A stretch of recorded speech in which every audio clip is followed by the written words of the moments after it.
Bagaimana jika seorang buruh bangunan sederhana menemukan cinta di negeri asing?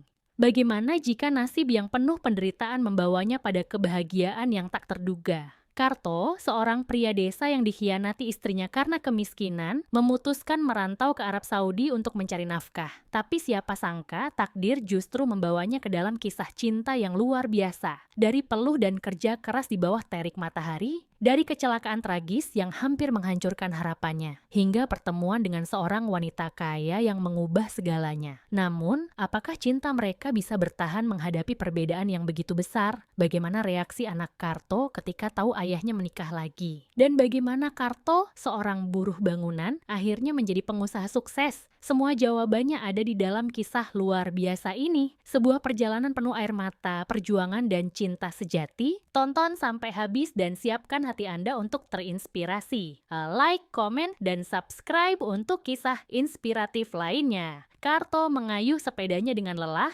tubuhnya penuh dengan keringat dan debu setelah seharian bekerja sebagai buruh bangunan di proyek dekat desanya. Langit sore mulai memerah, menandakan hari hampir berakhir, dan satu-satunya hal yang ada di pikirannya adalah pulang ke rumah, bertemu istrinya Yani, dan menikmati sepiring nasi hangat meski lauknya hanya tahu dan sambal. Namun di dalam hatinya ia tahu bahwa hari ini tidak akan berbeda dari sebelumnya. Yani sudah lama tidak lagi menyambutnya dengan senyuman. Setiap kali ia pulang, yang ia temui hanyalah keluhan dan wajah masam istrinya. Saat Karto memasuki rumah kecil mereka yang berdinding kayu, suara panci yang dilempar ke lantai menyambutnya. "Mas Karto, sampai kapan kita hidup seperti ini? Aku capek makan tempe terus, capek hidup pas-pasan. Aku juga ingin hidup enak seperti orang lain," teriak Yani dengan mata melotot, wajahnya merah menahan emosi. Karto menarik napas panjang. Ini bukan pertama kalinya mereka bertengkar soal ekonomi, tapi kali ini nada suara Yani terdengar lebih tajam dan penuh kebencian. "Aku sudah kerja keras, Yani. Aku banting tulang di proyek tiap hari di bawah terik matahari. Apa kamu pikir aku tidak capek?" jawab Karto dengan suara berat, mencoba menahan amarahnya. Yani mendengus sinis. "Kerja keras, hasilnya mana? Cuman cukup buat makan seadanya. Lihat tetangga kita, suaminya kerja di luar negeri, istrinya bisa beli emas, bisa pakai baju bagus. Sementara aku harus terus hidup miskin bersamamu."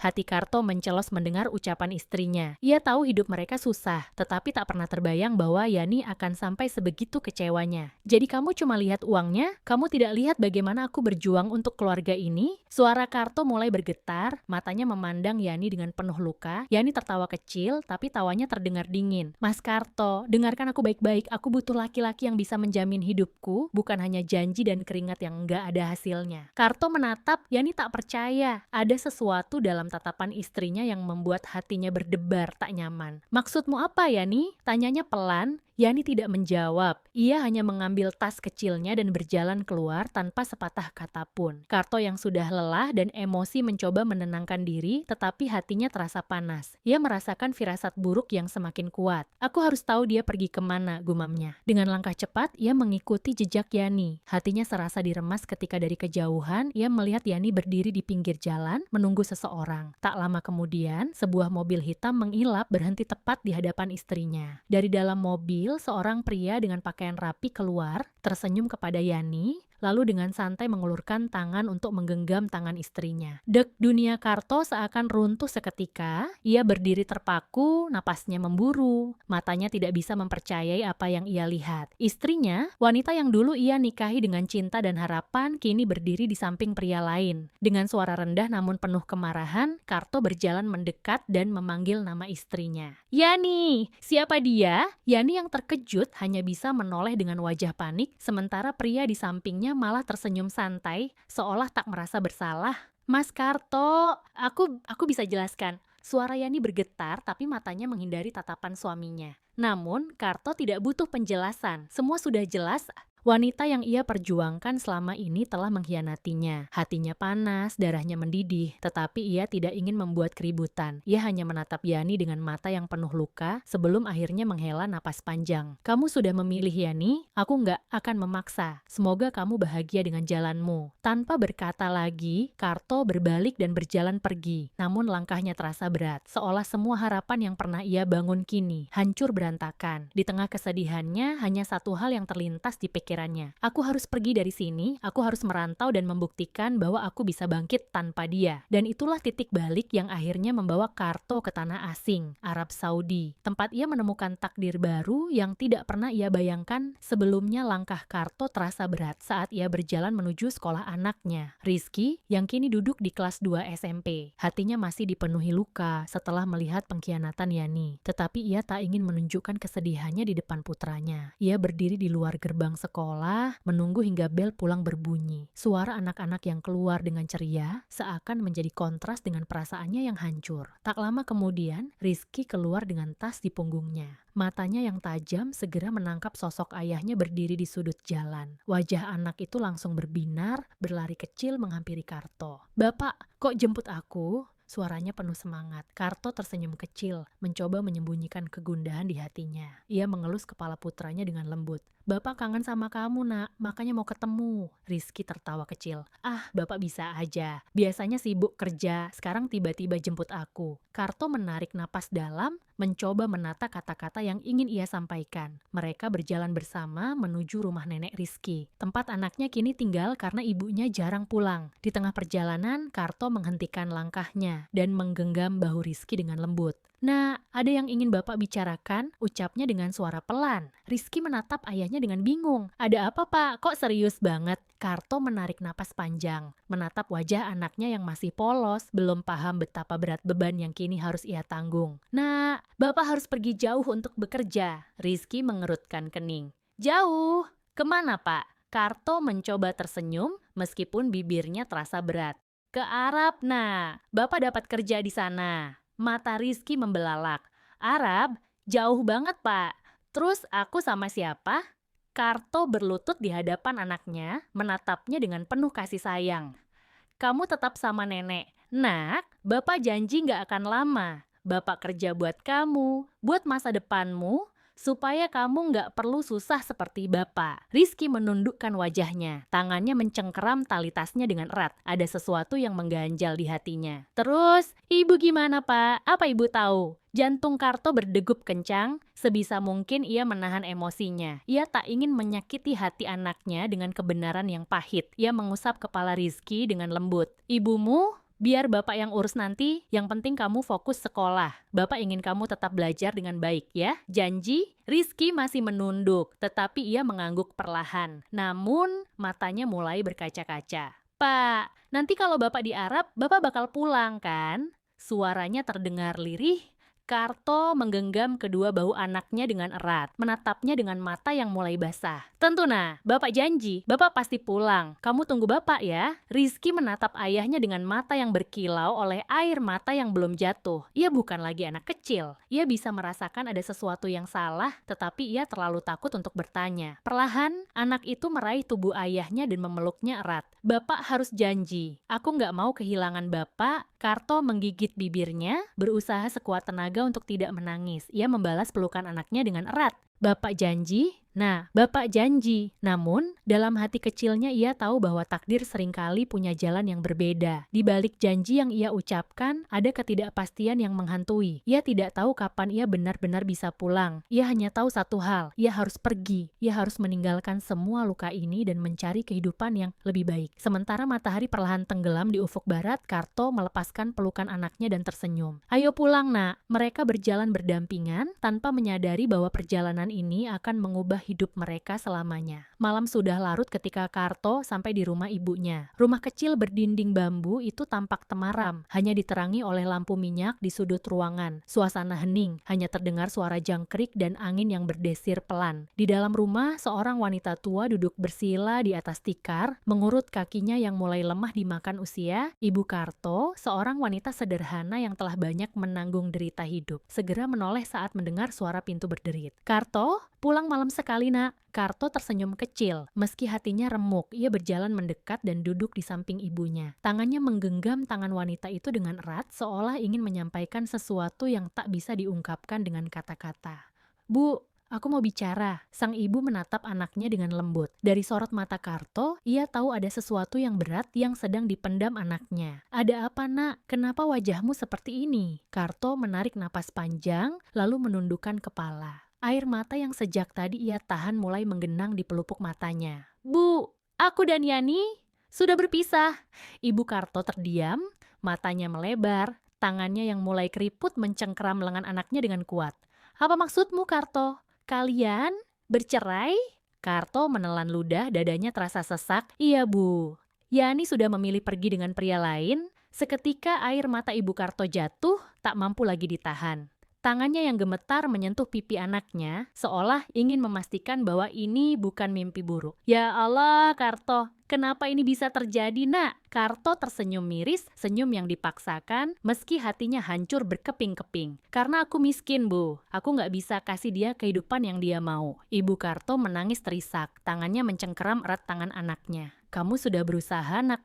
Kamu sudah melakukan yang terbaik." Seharusnya dia tahu itu. Karto mengangguk pelan, lalu mengusap air mata di pipi ibunya. "Bu, jangan nangis, aku nggak mau lihat ibu sedih." Sang ibu menggeleng. "Bagaimana ibu nggak sedih, Karto? Kamu sudah mengorbankan segalanya buat keluarga, tapi malah disakiti seperti ini."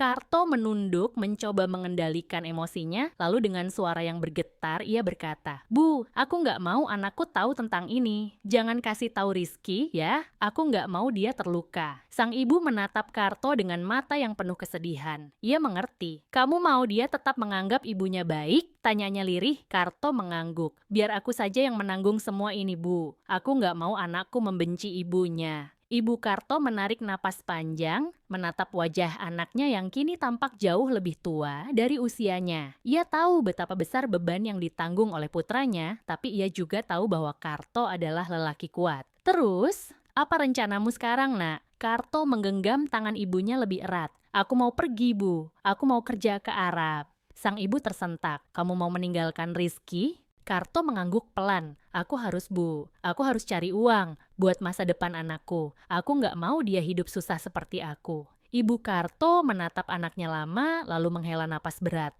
"Kapan kamu berangkat, Nak?" "Secepatnya, Bu. Aku nggak bisa lama-lama di sini. Aku harus pergi sebelum hatiku benar-benar hancur." Air mata kembali mengalir di pipi Ibu Karto. Dengan tangan yang bergetar, ia meraih kepala anaknya dan memeluknya erat seperti seorang ibu yang tahu bahwa ia akan kehilangan putranya untuk waktu yang lama. "Kalau itu yang terbaik, ibu nggak akan menghalangi. Tapi janji sama ibu, Nak, kamu harus jaga diri, jangan biarkan dunia mempermainkan hatimu lagi." Karto memejamkan mata dalam dekapan ibunya. Untuk pertama kalinya sejak perpisahan dengan Yani, ia menangis. "Iya, Bu, aku janji." Di malam yang sunyi itu, hanya ada tangisan seorang ibu yang melepas kepergian anaknya dan seorang anak yang berusaha menyembunyikan luka yang tak akan pernah sembuh sepenuhnya. Pagi itu, matahari seakan enggan bersinar dengan cerah. Langit mendung seolah ikut merasakan kesedihan yang menyelimuti hati Karto dan keluarganya. Setelah 1 minggu penuh harap dan kecemasan, akhirnya kabar itu datang. Mandor di Arab Saudi menerima Karto sebagai pekerja. Kabar itu bagai pisau bermata dua. Di satu sisi, ini adalah kesempatan besar bagi Karto untuk memperbaiki hidup dan membangun masa depan bagi anaknya. Tapi di sisi lain, itu berarti ia harus meninggalkan keluarganya, meninggalkan anaknya yang masih sangat membutuhkannya. Di pagi buta, Karto sudah bersiap dengan satu tas besar berisi pakaian dan sedikit barang yang bisa ia bawa. Ia berdiri di depan rumah ibunya, menatap tempat yang selama ini menjadi saksi hidup pahit dan manisnya. Ibunya duduk di kursi kayu tua, menundukkan kepala, menahan perasaan yang bercampur aduk. Di sebelahnya, Rizky berdiri diam, menggenggam erat tangan ayahnya, seolah ingin menahannya agar tidak pergi. Mobil jemputan dari agen tenaga kerja sudah menunggu di depan rumah, mesinnya berderu pelan, tetapi suara itu terasa begitu menusuk di hati. Karto menarik napas panjang, lalu berlutut di depan anaknya, menatap wajah mungil Rizky yang kini sudah mulai beranjak remaja. "Nak, Bapak harus pergi sekarang." Suara Karto bergetar seperti ada yang menyesakkan di dadanya. Rizky menggigit bibirnya, matanya memerah menahan tangis yang hampir pecah. "Tapi Pak, Bapak kan janji mau selalu ada buat aku." Suara anak itu lirih, hampir tak terdengar, namun terasa seperti belati yang menusuk langsung ke hati Karto. Karto tersenyum tipis, senyum yang penuh kepedihan. Ia mengusap kepala anaknya dengan lembut. "Bapak nggak pergi selamanya, Nak. Bapak cuma kerja sebentar, nanti Bapak pulang bawa rezeki buat kamu." Rizky menggeleng pelan, air matanya akhirnya jatuh. "Tapi aku nggak butuh uang, Pak. Aku butuh Bapak di sini." Karto terdiam, hatinya hancur, tetapi ia tahu bahwa tak ada pilihan lain. Ia menarik napas dalam-dalam, lalu meraih tangan kecil anaknya dan mengepalkannya erat di dalam genggamannya. Nak, dengarkan Bapak baik-baik. Bapak pergi karena Bapak sayang sama kamu. Bapak ingin kamu punya masa depan yang lebih baik. Kamu harus kuat, kamu harus jadi anak yang pintar supaya nanti Bapak bisa bangga sama kamu. Rizky tak menjawab, ia hanya menunduk, pundaknya gemetar, menahan tangis yang semakin tak terbendung. Sang ibu yang dari tadi diam, akhirnya angkat bicara. Nah, apa kamu benar-benar harus pergi? Suaranya bergetar, tangannya menggenggam ujung selendangnya erat, berusaha menahan perasaan yang begitu berat. Karto mengangguk. Bu, aku nggak punya pilihan lain. Sang ibu menghela napas panjang, air mata menggenang di sudut matanya. Ia bangkit perlahan, lalu memeluk putranya erat, seolah ingin menahan Karto agar tetap di sisinya. Kalau begitu, jaga diri baik-baik. Nak, ibu nggak mau dengar kabar buruk dari kamu di negeri orang. Karto membalas pelukan ibunya, merasakan kehangatan terakhir sebelum ia pergi jauh ke negeri asing. Suara klakson mobil membuyarkan suasana, sopir sudah memberi tanda bahwa mereka harus segera berangkat. Karto melepaskan pelukan ibunya, lalu kembali menatap anaknya dengan mata yang mulai berkaca-kaca. Nah, jangan buat Bapak makin berat pergi. Jangan nangis ya. Tapi Rizky justru semakin keras menangis, lalu memeluk ayahnya sekuat tenaga. Pak, jangan pergi. Aku takut Bapak nggak pulang. Karto akhirnya tak bisa menahan air matanya lagi. Ia membalas pelukan anaknya dengan erat, merasakan tubuh kecil yang selama ini menjadi alasan ia terus bertahan. Ia mencium kening anaknya sekali lagi, lalu dengan berat hati melepas pelukan itu. Dengan langkah yang terasa berat, Karto masuk ke dalam mobil. Sebelum pintu ditutup, ia sempat menatap ibu dan anaknya sekali lagi. Rizky berdiri di depan rumah, air matanya bercucuran, tetapi tangannya tetap mengepal erat, mencoba kuat seperti yang ayahnya minta. Sang ibu hanya berdiri diam, menahan isakannya sendiri, melihat anak yang ia besarkan kini pergi menuju nasib yang belum pasti. Saat mobil mulai melaju, Karto menoleh ke belakang. Rumah kecil itu semakin lama semakin jauh, siluet tubuh ibunya dan anaknya perlahan menghilang dari pandangan. Ia menundukkan kepala, mengepalkan tangan di atas pahanya. Ya Allah, aku titipkan mereka kepadamu. Lindungi mereka saat aku jauh dan berikan aku kekuatan untuk kembali. Di dalam mobil, Karto hanya bisa menatap langit yang semakin mendung. Hari itu, ia meninggalkan segalanya. Masa lalunya, keluarganya, dan hatinya yang terluka. Tanpa ia tahu, perjalanan ini akan mengubah hidupnya lebih dari yang pernah ia bayangkan. Setelah perpisahan yang menyayat hati dengan ibu dan anaknya, Karto akhirnya duduk di dalam pesawat yang akan membawanya ke Arab Saudi. Di luar jendela pesawat, langit tampak kelabu seolah ikut merasakan kesedihannya. Namun, tak ada waktu untuk terus larut dalam kesedihan. Hidup harus terus berjalan dan ia harus menghadapi takdirnya. Karto menghela napas panjang, menyandarkan kepalanya ke kursi dan menutup mata sejenak. Ia masih bisa merasakan beratnya perpisahan barusan, tetapi ia mencoba menguatkan diri. Tak lama kemudian, seorang wanita duduk di kursi sebelahnya. Aroma parfum lembut menyeruak, membawa wangi bunga mawar dan rempah yang asing bagi Karto. Ia melirik sekilas ke samping, melihat seorang wanita berpenampilan anggun dengan pakaian khas Timur Tengah yang elegan. Wajahnya teduh dengan sorot mata yang tenang, tetapi menyimpan kesan berwibawa. Wanita itu adalah Yasmin. Awalnya, Karto tak terlalu memperhatikan. Ia tak ingin terlalu memikirkan siapa yang duduk di sebelahnya. Dunia mereka jelas berbeda, ia hanya seorang buruh, sementara wanita ini tampak seperti orang kaya. Namun, beberapa menit setelah pesawat mulai bergerak, sebuah dompet kecil jatuh di dekat kakinya. Karto melihat benda itu dengan cepat, lalu menoleh ke wanita di sebelahnya. "Maaf, ini dompet Anda?"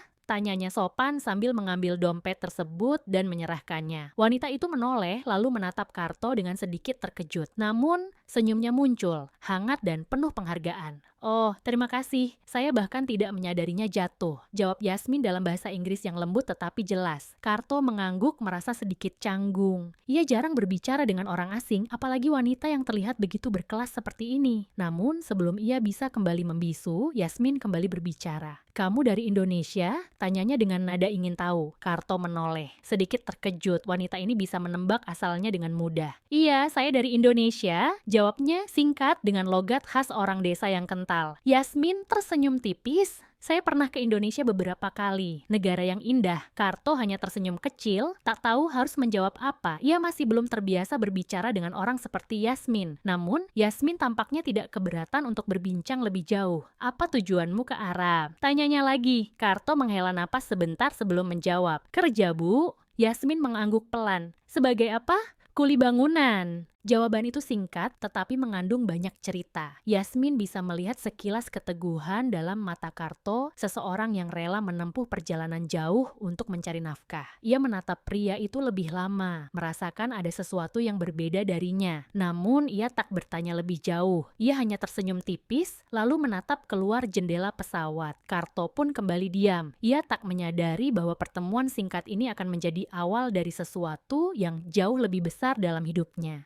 Takdir telah mempertemukan mereka di dalam pesawat, tetapi bagaimana kisah ini akan berlanjut? Hanya waktu yang bisa menjawab. Setelah menempuh perjalanan panjang, pesawat yang membawa Karto akhirnya mendarat di Bandara Internasional King Abdulaziz, Jeddah. Saat menapakkan kakinya di tanah Arab, hati Karto bergetar. Ia tahu bahwa hidupnya akan berubah sepenuhnya di negeri asing ini. Udara panas yang menyengat langsung menyambutnya begitu ia keluar dari bandara. Jeddah berbeda jauh dari desanya di Indonesia. Gedung-gedung tinggi menjulang, jalanan luas dipenuhi mobil-mobil mewah, dan orang-orang berlalu lalang dengan bahasa yang tidak ia mengerti. Namun, tidak ada waktu untuk terpesona. Mandor yang telah mengurus pekerjaannya, seorang pria Arab bernama Abdullah, segera menjemputnya bersama beberapa pekerja lain. Ayo, kita langsung ke tempat kerja, tidak ada waktu untuk santai, kata Abdullah dalam bahasa Inggris yang kaku. Karto hanya mengangguk. Ia tidak keberatan karena memang itulah tujuannya ke sini, bekerja dan mencari nafkah untuk anaknya. Karto langsung ditempatkan di sebuah proyek pembangunan gedung apartemen di pusat kota Jeddah. Ia bekerja sebagai tukang bangunan, mengangkat semen, memasang bata, mencampur pasir dan beton, semua di bawah terik matahari yang menyengat. Setiap hari keringatnya bercucuran, bajunya selalu basah karena panas luar biasa yang belum pernah ia alami di Indonesia. Namun ia tidak mengeluh. Ini demi rizki, ini demi masa depan anakku, gumamnya setiap kali rasa lelah mulai menghantam tubuhnya. Tak jarang ia bekerja hingga larut malam. Proyek harus selesai tepat waktu dan itu berarti lembur hampir setiap hari. Karto yang terkenal rajin sering dipercaya mandor untuk menyelesaikan pekerjaan tambahan. Rekan-rekan kerjanya mulai menghormatinya. Mereka tahu bahwa Karto bukan orang yang malas, ia pekerja keras yang tidak kenal lelah.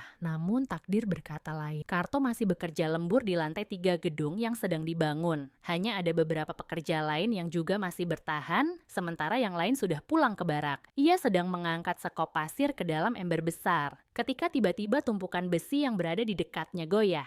Karto, awas! Teriak salah satu pekerja. Namun, terlambat. Bruak! Tumpukan besi itu jatuh menimpa kaki Karto dengan keras. Ar! Karto berteriak kesakitan, tubuhnya langsung tumbang ke lantai. Sakitnya luar biasa, menjalar ke seluruh tubuhnya seperti ribuan jarum menusuk dagingnya. Rekan-rekan kerja langsung berlari mendekatinya, wajah mereka panik melihat kaki kanan Karto yang kini bengkok tak wajar. Ya Allah, kakinya patah! Seru salah seorang pekerja. Abdullah, sang mandor, segera dipanggil. Begitu melihat kondisi Karto, ia langsung mengambil ponsel dan memanggil ambulans. Karto hanya bisa menggigit bibir menahan sakit. Napasnya tersengal, keringat dingin mengucur di dahinya. Ia ingin berteriak lebih keras, tetapi suaranya nyaris tak keluar karena menahan nyeri yang luar biasa. Matanya mulai buram, kepalanya terasa ringan. Sebelum semuanya menjadi gelap, hanya satu hal yang ada di pikirannya. Rizky, maaf nak, Bapak nggak tahu apakah Bapak bisa tetap bekerja untukmu.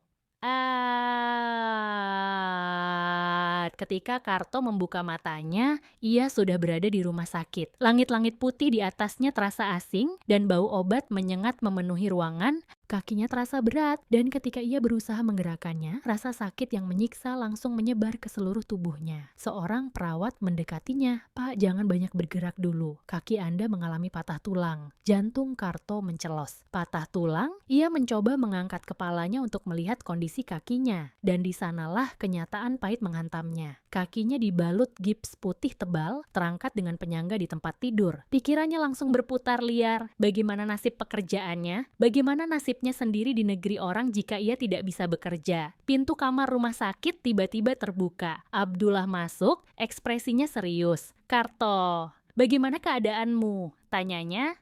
Pak, Pekerjaan saya masih bisa bekerja kan? Suara Karto terdengar serak penuh harapan, namun wajah Abdullah tetap serius. Ia menghela napas panjang. Karto, kamu harus istirahat. Patah tulang butuh waktu lama untuk sembuh. Jantung Karto terasa semakin berat. Tapi Pak, saya harus kerja. Saya butuh uang untuk keluarga saya. Saya tidak bisa, potong Abdullah tegas. Kalau kamu memaksa, kondisimu akan semakin buruk. Untuk sementara, kamu tidak bisa bekerja. Dunia Karto runtuh, ia datang ke Arab untuk bekerja, bukan untuk terbaring di rumah sakit. Bagaimana ia bisa mengirim uang untuk Rizky? Bagaimana jika ia dipulangkan? Matanya mulai berkaca-kaca. Ia tak ingin terlihat lemah, tetapi kenyataan begitu kejam. Ia mengepalkan tangannya, menahan amarah pada nasib yang kembali mengujinya. Di negeri asing ini, ia tak punya siapa-siapa, tak ada keluarga yang bisa menolongnya. Namun, ia tak tahu bahwa takdir sudah menyiapkan kejutan lain, karena di rumah sakit inilah ia akan bertemu kembali dengan seseorang yang tanpa ia sadari akan mengubah hidupnya selamanya. Di sebuah rumah sakit mewah di Jeddah, aroma antiseptik memenuhi udara. Lalu lalang dokter dan perawat sibuk menangani pasien yang datang silih berganti. Di salah satu kamar rumah sakit, Karto masih terbaring lemah. Kakinya yang patah masih dibalut gips putih dan meskipun rasa sakit mulai mereda, hatinya masih diliputi kecemasan. Sudah beberapa hari ia dirawat di sana, tetapi setiap malam ia hanya bisa menatap langit-langit kamar, bertanya-tanya bagaimana nasibnya ke depan. Bagaimana nasib pekerjaannya, bagaimana dengan Rizky, apakah ia masih bisa bertahan di negeri orang ini? Di saat yang sama, di ruangan lain di rumah sakit itu, seorang wanita anggun melangkah masuk ke dalam kamar rawat anaknya. Wanita itu adalah Yasmin. Anaknya Omar sedang terbaring di tempat tidur dengan wajah pucat. Ia mengalami demam tinggi selama beberapa hari terakhir dan Yasmin selalu setia menemaninya. Sebagai seorang ibu, Yasmin sangat mencintai anaknya. Sejak suaminya meninggal, Omar adalah satu-satunya alasan ia bertahan. Ia mengusap kening anaknya dengan lembut. "Bagaimana perasaanmu sekarang, sayang?" Tanyanya dengan suara lembut. Omar tersenyum kecil. "Lebih baik, Ibu."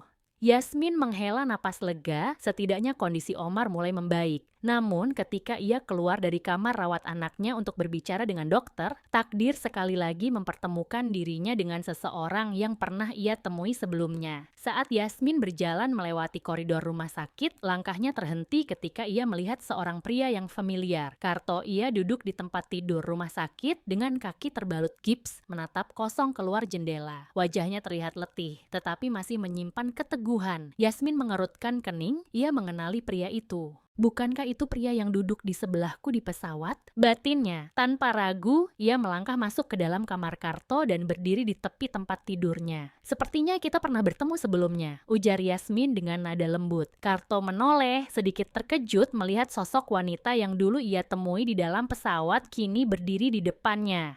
"Anda?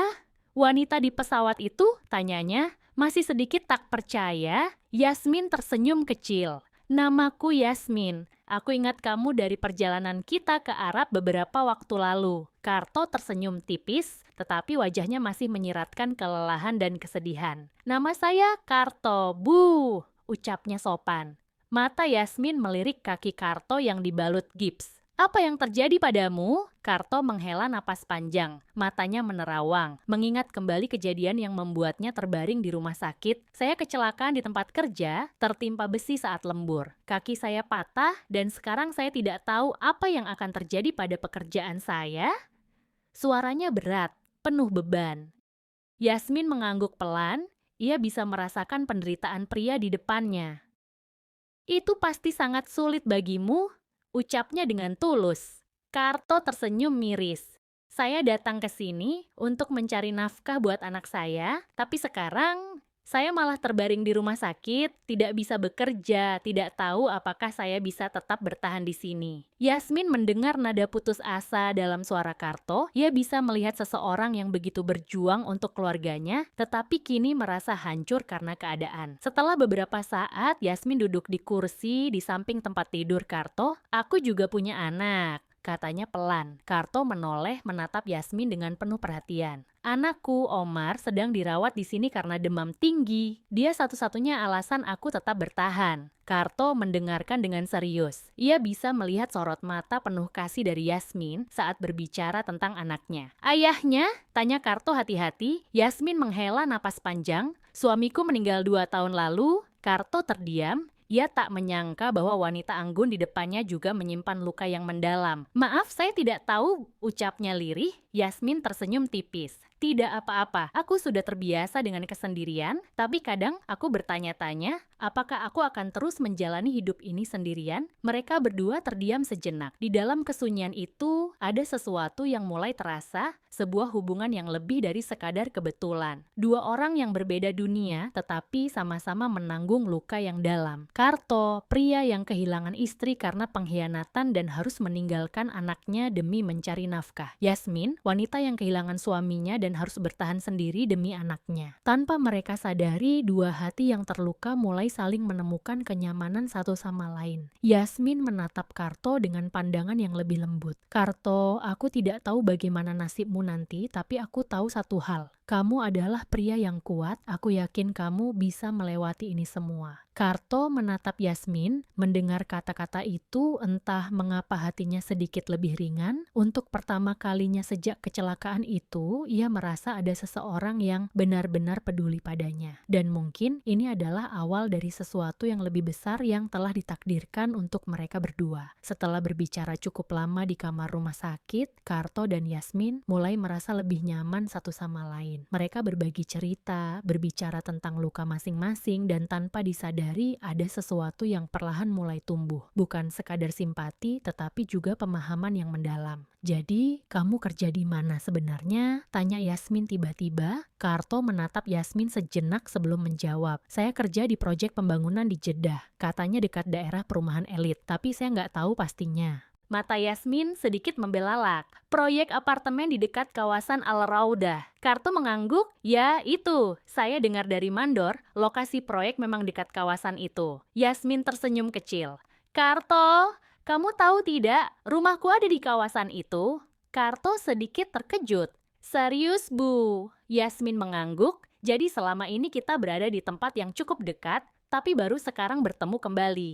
Karto mengangguk perlahan, merasa ada sesuatu yang aneh, tetapi juga menghangatkan hati seolah takdir memang mempertemukan mereka bukan tanpa alasan. Namun, senyumnya memudar saat ia kembali mengingat keadaannya saat ini. "Sayangnya, saya nggak tahu apakah saya masih bisa kembali kerja setelah ini," ucap Karto dengan nada rendah, wajahnya kembali suram. Yasmin memperhatikan ekspresi Karto, ia bisa melihat betapa besar perjuangannya untuk bertahan, betapa pria ini sangat ingin tetap bekerja demi anaknya. Yasmin berpikir sejenak, lalu mengambil keputusan yang mungkin akan mengubah segalanya. "Karto, aku punya sebuah rumah kosong di sebelah rumahku. Aku ingin kamu tinggal di sana selama masa pemulihanmu." Karto menoleh cepat, wajahnya terkejut. "Apa? Tidak, Bu.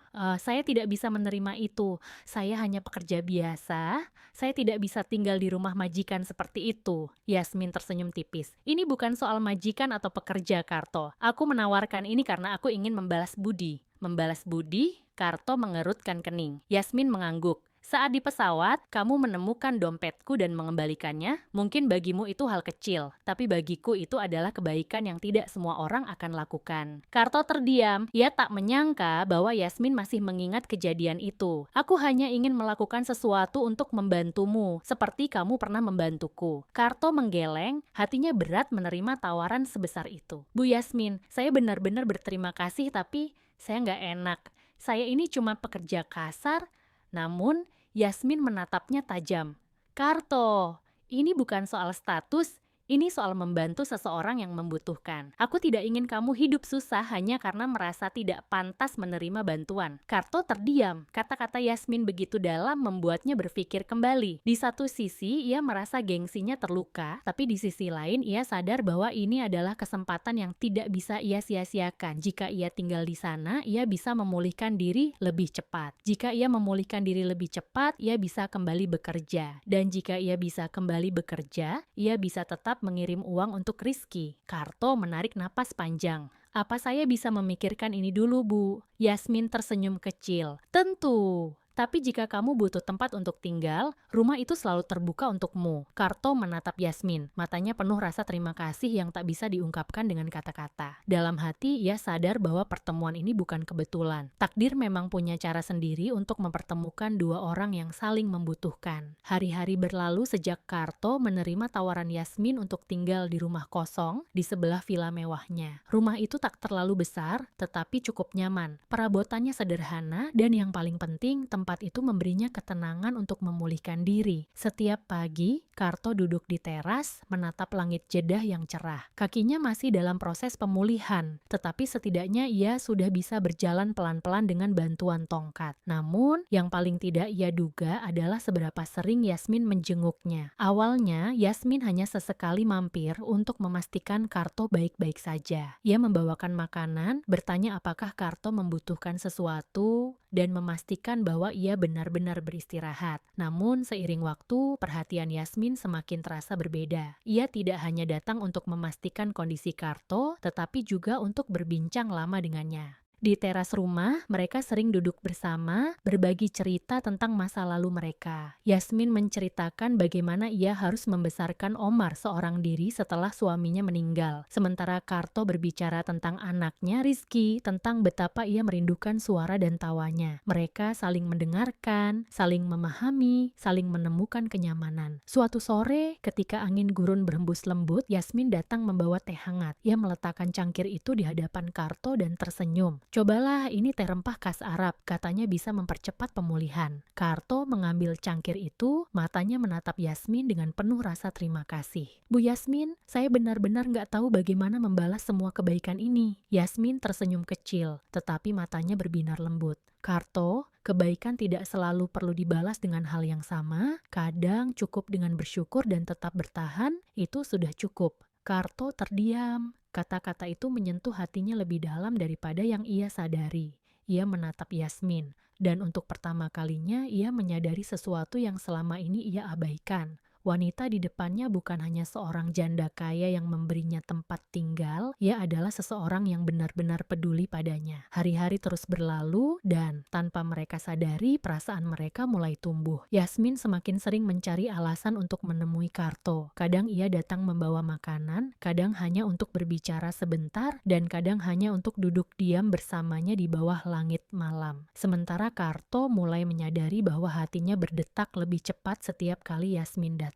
Ia mulai memperhatikan betapa lembutnya wanita itu, betapa bijaksananya ia, dan betapa kehadirannya membawa ketenangan yang belum pernah ia rasakan sebelumnya. Namun, baik Karto maupun Yasmin sama-sama takut untuk mengakui perasaan mereka. Bagi Karto, ia hanyalah seorang pekerja biasa. Bagaimana mungkin ia bisa mencintai seorang wanita seperti Yasmin? Bagi Yasmin, ia takut hatinya kembali terluka, ia sudah kehilangan suaminya, dan ia tak ingin jatuh cinta pada seseorang yang mungkin suatu hari akan meninggalkannya juga. Namun, takdir memiliki cara sendiri untuk menyatukan dua hati yang saling mencari. Dan tanpa mereka sadari, perasaan itu tumbuh semakin kuat, semakin nyata, semakin sulit untuk diabaikan. Hari-hari terus berlalu, dan tanpa disadari, bukan hanya Yasmin yang semakin dekat dengan Karto, tetapi juga putranya Omar. Awalnya, Omar hanya sesekali berkunjung ke rumah Karto. Ia anak yang cerdas dan ramah, tetapi sejak kecil tumbuh tanpa figur ayah yang kuat di sisinya.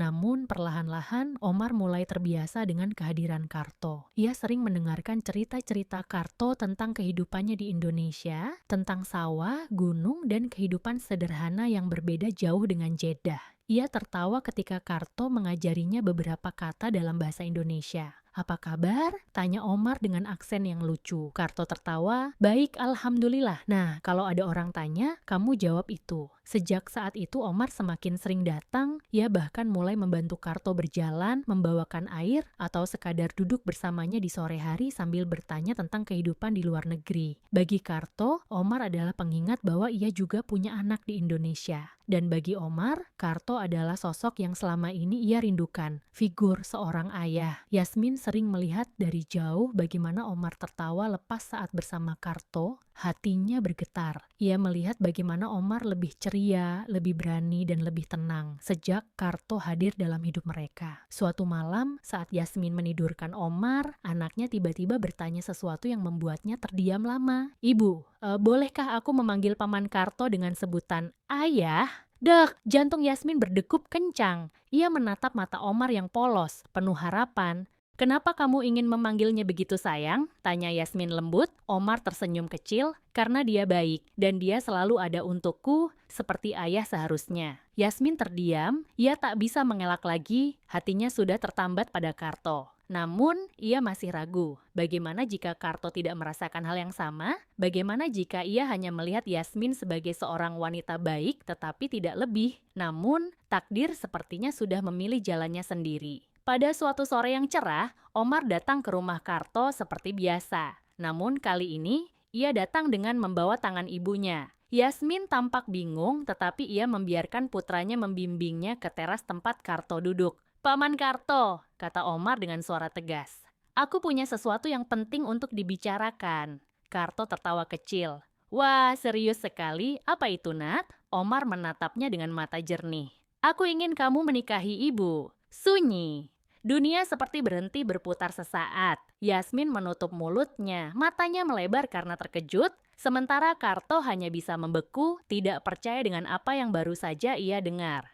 "Nah, itu bukan sesuatu yang bisa diputuskan begitu saja," ucap Yasmin pelan, mencoba meredakan keadaan. Namun, Omar justru menggeleng tegas. "Kenapa tidak? Ibu selalu bahagia saat bersama Paman Karto. Paman Karto baik padaku, dan aku merasa dia adalah bagian dari keluarga kita." Karto menelan ludah. Ia tak tahu harus berkata apa, hatinya memang sudah lama jatuh pada Yasmin, tetapi ia selalu takut untuk mengakuinya. "Tapi Nak, Paman ini hanya orang biasa. Paman cuma pekerja biasa, bukan orang kaya seperti ibu kamu," ucap Karto akhirnya. Dengan suara lirih, Omar mengerutkan kening. "Lalu kenapa? Ayahku dulu kaya, tapi dia sudah tidak ada. Aku tidak butuh kekayaan, aku butuh seseorang yang bisa menjaga ibu dan aku. Dan Paman adalah orang yang aku pilih." Mata Karto mulai berkaca-kaca. Anak sekecil ini sudah bisa memahami arti keluarga lebih dari dirinya sendiri. Ia menatap Yasmin, dan di sanalah ia melihat jawaban yang selama ini ia cari. Mata Yasmin juga berkaca-kaca, tetapi di balik itu ada kehangatan, ada penerimaan. Akhirnya setelah sekian lama menahan perasaannya, Karto memberanikan diri untuk bertanya, "Bu Yasmin, apakah Anda juga merasa hal yang sama?" Yasmin menarik napas panjang, lalu tersenyum. "Ya, Karto, aku sudah lama ingin mengatakannya. Aku tidak tahu kapan tepatnya perasaan ini muncul. Tetapi aku tahu satu hal, aku tidak ingin kehilangan kamu." Hati Karto bergetar. Tanpa ia sadari, air matanya jatuh. Ia sudah pernah dikhianati, pernah merasa tidak layak dicintai lagi, tetapi hari ini ada seorang wanita yang menerimanya apa adanya. Seorang wanita yang mencintainya bukan karena harta, bukan karena status, tetapi karena dirinya sendiri. Dan semua ini terjadi berkat Omar. Hari itu, di bawah langit senja Jeddah yang indah, sebuah keluarga baru terlahir. Karto tak lagi hanya seorang pria yang bekerja untuk bertahan hidup. Ia menjadi seseorang yang berarti bagi Yasmin dan Omar. Ia bukan hanya seorang pekerja, tetapi seorang lelaki yang akhirnya menemukan tempatnya di dunia. Dan ketika Omar berlari memeluknya sambil berkata, "Ayah," Karto tahu bahwa ia telah menemukan rumah sejatinya. Malam itu, Karto duduk di balkon rumah barunya, menatap langit Jeddah yang penuh bintang. Di sampingnya, Yasmin duduk dengan tenang, menyesap teh hangat, sementara Omar sudah tertidur di kamar. Setelah sekian lama, Karto merasa inilah saatnya untuk berbicara dengan ibunya dan anaknya. Ia mengeluarkan ponselnya, menarik napas panjang, dan menekan nomor ibunya. Nada sambung terdengar beberapa kali sebelum suara lembut ibunya akhirnya menyapanya. "Halo Karto, Nak. Bagaimana kabarmu?" Karto tersenyum kecil. "Alhamdulillah Bu, aku baik-baik saja."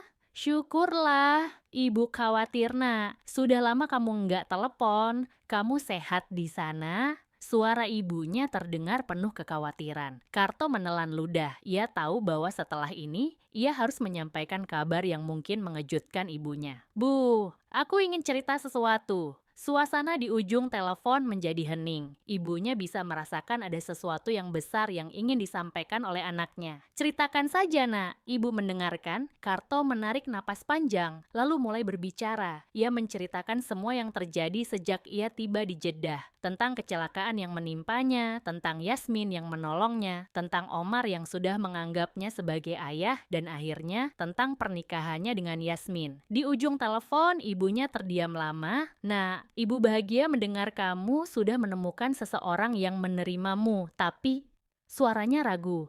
Bagaimana dengan Rizky? Karto menghela napas panjang. Itulah hal yang selama ini ia takutkan. Aku akan bicara dengannya, Bu. Aku tahu ini mungkin berat buat dia, tapi aku tidak akan meninggalkannya. Aku tetap ayahnya. Ibunya mengangguk dari seberang telepon. Baik, Nak. Ibu harap kamu bisa menyampaikan ini dengan hati-hati. Setelah menutup telepon dengan ibunya, Karto menekan nomor anaknya. Nada sambung terdengar lama dan akhirnya suara Rizky muncul di ujung telepon. Halo, Pak. Suaranya terdengar dingin. Nak, kamu sehat? Tanya Karto lembut. Iya. Nak, Bapak ingin bicara sesuatu yang penting. Aku sudah dengar dari nenek. Karto terdiam. Jadi ibunya sudah memberitahu Rizky lebih dulu. Jadi, Bapak menikah lagi? Suara Rizky terdengar datar, tetapi ada kemarahan yang terselip di sana. Nak, dengarkan Bapak dulu. Kenapa, Pak? Suara Rizky mulai bergetar. Kenapa Bapak menikah lagi? Jadi sekarang Bapak sudah lupa sama aku? Hati Karto mencelos. Tidak, Nak. Bapak tidak akan pernah melupakan kamu. Kamu tetap anak Bapak, dan Bapak tetap ayahmu. Tapi kenapa Bapak menikah sama orang lain? Suara Rizky pecah. Jadi aku bukan keluarga Bapak lagi? Karto menutup matanya, menahan air mata yang hampir jatuh. Nah, Bapak menikah bukan berarti Bapak meninggalkan kamu, Bapak tetap sayang sama kamu, tapi Bapak juga menemukan seseorang yang bisa menerima Bapak, yang mau menjadi bagian dari hidup Bapak. Dan dia juga ingin mengenal kamu. Aku nggak peduli, Pak. Seru Rizky. Bapak nggak ngerti perasaan aku. Tut, tut. Rizky menutup teleponnya. Karto menatap layar ponselnya dengan tatapan kosong. Dadanya terasa sesak. Karto. Suara Yasmin lembut di sampingnya. Ia menoleh dan Yasmin menggenggam tangannya erat. Berikan dia waktu. Ini bukan hal yang mudah untuknya. Karto mengangguk pelan. Aku tidak mau kehilangan anakku. Yasmin. Yasmin tersenyum. Dan kamu tidak akan kehilangan dia. Aku akan membantumu. Beberapa hari setelah telepon itu, Yasmin meminta izin kepada Karto untuk berbicara langsung dengan Rizky. Izinkan aku berbicara dengannya, Karto. Aku ingin dia tahu bahwa aku tidak datang untuk merebut ayahnya. Karto awalnya ragu, tetapi akhirnya setuju. Yasmin lalu menghubungi ibu Karto dan meminta izin untuk berbicara dengan Rizky lewat video call. Saat panggilan tersambung, Rizky terlihat di layar, masih dengan ekspresi kesal. Siapa ini? Tanyanya ketus. Yasmin tersenyum lembut. Halo Rizky, aku Yasmin. Rizky diam, tatapannya tidak bersahabat. Aku tahu kamu marah dan aku mengerti kenapa. Rizky masih diam. Aku tidak datang untuk mengambil ayahmu darimu. Aku ingin kamu tahu, ayahmu selalu berbicara tentangmu. Setiap hari, dia selalu merindukanmu. Mata Rizky sedikit melembut, tetapi masih penuh dengan rasa sakit. Kalau dia benar-benar rindu, kenapa dia menikah lagi? Tanyanya lirih. Karena dia juga butuh seseorang yang bisa mendukungnya, seperti kamu butuh seorang ayah. Tapi itu tidak berarti dia melupakan kamu, Nak. Rizky menggigit bibirnya, matanya mulai berkaca-kaca. Aku takut Bapak enggak peduli sama aku lagi. Itu tidak akan pernah terjadi, kata Yasmin tegas. Justru sebaliknya aku ingin mengenal kamu karena kamu bagian dari orang yang aku cintai. Rizky mendongak, terkejut mendengar kata-kata itu. Aku mencintai ayahmu dan aku ingin kamu tahu bahwa kamu selalu menjadi bagian dari keluarga kami. Air mata akhirnya jatuh di pipi Rizky. Aku juga rindu, Bapak. Suaranya bergetar. Yasmin tersenyum. Kapanpun kamu siap, kamu bisa bicara dengan ayahmu. Kami selalu ada untukmu. Rizky mengangguk perlahan, dan saat itu Yasmin tahu bahwa hati anak itu mulai terbuka. Ia telah meluluhkan hati Rizky dengan ketulusan, dengan kasih sayang, dan dengan cinta yang sejati. Di seberang telepon, Karto melihat semuanya dengan mata yang berkaca-kaca. Ia tahu bahwa Yasmin bukan hanya wanita yang mencintainya, tetapi juga seseorang yang menerima anaknya dengan sepenuh hati. Setelah sekian lama menetap di Jeddah, Karto dan Yasmin akhirnya memutuskan untuk pulang ke Indonesia. Awalnya, keputusan ini diambil karena urusan bisnis gamis Yasmin yang semakin berkembang di Indonesia. Namun di luar itu ada sesuatu yang lebih besar, keinginan Yasmin untuk memulai hidup baru di tanah kelahiran suaminya. Omar yang semakin tumbuh besar juga merasa lebih nyaman berada di Indonesia. Di sana ia bisa bermain lebih bebas, mengenal budaya baru, dan yang paling penting lebih dekat dengan Rizky, saudara tirinya. Di dalam pesawat yang membawa mereka kembali ke Indonesia, Karto duduk di samping Yasmin menatap keluar jendela. Siapa sangka aku bisa pulang dalam keadaan seperti ini, gumamnya pelan. Yasmin menoleh menggenggam tangan suaminya dengan lembut. Dan kamu pulang bukan sebagai buruh bangunan yang terpaksa merantau, tapi sebagai seorang pengusaha, seorang suami, dan seorang ayah. Karto menoleh, matanya berbinar penuh rasa syukur. Semua ini karena kamu, Yasmin. Kamu yang membuatku percaya bahwa aku bisa lebih dari sekadar pekerja kasar. Yasmin tersenyum. Dan kamu yang mengajarkanku bahwa cinta sejati tidak mengenal status atau latar belakang. Mereka saling menatap penuh makna. Di samping mereka, Omar tertidur dengan kepala bersandar di bahu Karto, tersenyum mengusap kepala anak tirinya dengan penuh kasih. Di hatinya, ia merasa lebih lengkap dari sebelumnya. Begitu pesawat mendarat, mereka disambut dengan hangat oleh Ibu Karto dan Rizky. Rizky yang sebelumnya sempat marah kini sudah menerima Yasmin dan Omar sebagai bagian dari keluarganya. Saat Omar melihat Rizky, ia langsung berlari menghampirinya. Kak Rizky, serunya penuh semangat. Rizky tersenyum dan mengacak-acak rambut Omar. Hei bocah, gimana kabarnya? Melihat kedekatan mereka, Yasmin merasa lega. Ia tahu bahwa keputusannya untuk menetap di Indonesia adalah pilihan yang tepat. Bu, aku pulang, ujar Karto sambil memeluk ibunya erat. Ibunya menangis. Nak, akhirnya kamu kembali dan kamu tidak lagi sendirian. Karto tersenyum menatap istri dan anak-anaknya. Iya bu, aku pulang dengan keluarga. Setelah beberapa hari di Indonesia, Yasmin mulai membahas rencana besar mereka. Karto, aku ingin membangun cabang bisnis gamis kita di sini. Pasarnya besar dan aku yakin kita bisa berkembang lebih jauh. Karto mengangguk, aku setuju. Banyak orang Indonesia yang suka gamis dari Arab. Kita bisa memanfaatkan jaringan kita di Jeddah. Yasmin tersenyum, benar. Dan aku sudah berbicara dengan adikku, dia bersedia mengelola bisnis di Jeddah, sementara kita fokus di sini. Karto menghela napas panjang, merasa bahwa hidupnya kini benar-benar berubah. Dulu, ia hanya seorang buruh bangunan yang berjuang untuk bertahan hidup. Sekarang, ia adalah suami dari seorang wanita luar biasa, seorang ayah dari 2 anak yang saling menyayangi, dan seorang pengusaha yang siap membangun masa depan lebih baik. Ia menatap Yasmin penuh cinta. Kita mulai dari mana? Tanyanya. Yasmin tersenyum penuh keyakinan.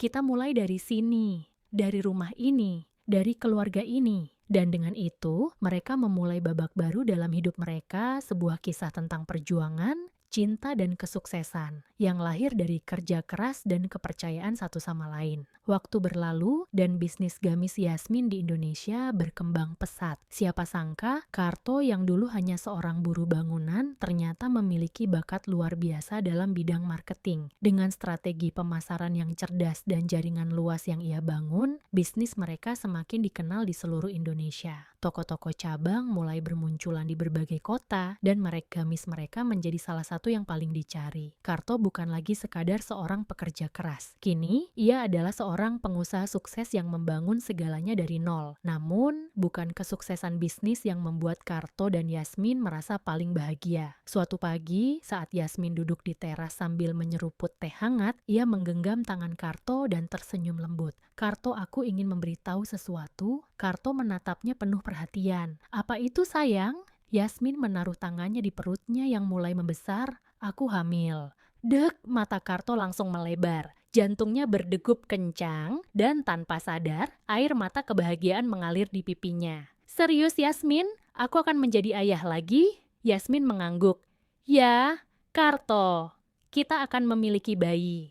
Tanpa berpikir panjang, Karto langsung memeluk Yasmin dengan erat, penuh rasa syukur. Dulu, ia pernah kehilangan harapan, merasa hidupnya hancur dan berpikir bahwa takdir selalu kejam padanya. Namun kini, ia memiliki segalanya: keluarga yang harmonis, bisnis yang sukses, dan seorang istri yang tulus mencintainya. Allah telah menggantikan segala luka dan penderitaannya dengan kebahagiaan yang lebih besar dari yang pernah ia bayangkan. Di kejauhan, Rizky dan Omar berlari-lari di halaman rumah, tertawa lepas. Mereka tidak hanya saudara tiri, mereka adalah saudara sejati, tumbuh bersama dalam keluarga yang penuh cinta. Dari kisah ini, kita belajar bahwa hidup tidak selalu berjalan sesuai rencana, dan yang paling penting, takdir Allah selalu lebih indah dari yang kita bayangkan. Terima kasih telah mengikuti kisah ini. Semoga cerita ini menginspirasi kita semua